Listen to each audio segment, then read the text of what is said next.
Урматтуу көрөрмандар, сиздер менен кайрадан көк бөрү каналы Чолпон Атада биз күткөн Нооруз турнири кызууланып жатат.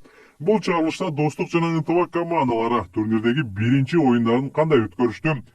Жаңыланган Намыс клубунун абалы кандай экен? Манас Ниязов оюнга эмнеге чыккан жок? Алдыда ушул жана башка суроолорго жооп беребиз. 16 март күнү тайпалык баскычтын экинчи турдук оюндары болуп өттү. Жогорку лиганын алкагында болуп өткөн 4 беттештин жыйынтыктарына токтолобуз. А тайпасына жайгашкан Нарын облусунун Намыс командасы белдештеги биринчи беттешин Ысык көлгө каршы өткөрүп, эч кандай кыйынчылыкка туш болгон жок. Намыс 15-1 айырмасында ишенимдүү жеңишке жетти. Бул оюнда Дастан Русланов менен Аскат Аскаров 3 салым салышса, Аудосбек Мырзабекулу, Алымбек Кедейбеков, Байрамбек Рыспеков, Мирбек Муташев 2ден ула кыргытышты. Б тайпасында жайгашкан достук командасы Талас Алтын Альянс менен кезгерип 8-3 айырмасында утту. Бул беттеште достук үчүн 2 гана улакчы салым салды. Кубаныч Султан уулу менен Нурдин Болотбеков 4 жолудан тайгазанга улакты таамай ыргытышты. Бул беттеште Манас Ниязов менен Кыяс Ниязов оюнга чыкпады.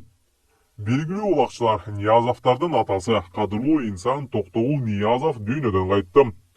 Бул кабар анын үй бүлөсү, жакындары жана жалпы спорт коомчулугу үчүн өтө оор жоготуу болду.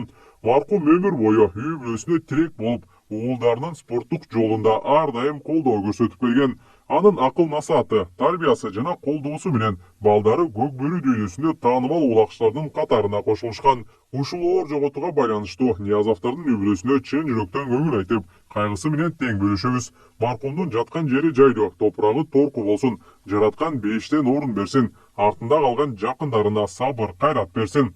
Маркумду жерге берүү зыйнаты 17 март күнү саат 14:00 өтөт. С тайпасында жайгашкан Шахтер Суусамырды 11-1 эсебинде жеңип алды. Шахтер үчүн 3 салымды Абубакыр Мамасеитов салды. Калган оюнчулар бир жолдан өзгөчөлөнүштү. Айдарбек Алымбаев 2 ула кыргытса, калган оюнчулар бир жолдан өзгөчөлөнүштү. Д тайпасынын фаворити Ынтымак Казарманга каршы күч сынады. 45 мүнөткө созулган оюндун жыйынтыгында Ынтымак 9-2 эсебинде утту. Бул оюнда Өмүрбек Эсен уулу, Байтеген Омурбеков, Кушуа Идис уулу, Нурлан Узеев 2 жолдан салым салышса, Эрлан Тойбеков бир жолу өзгөчөлөндү.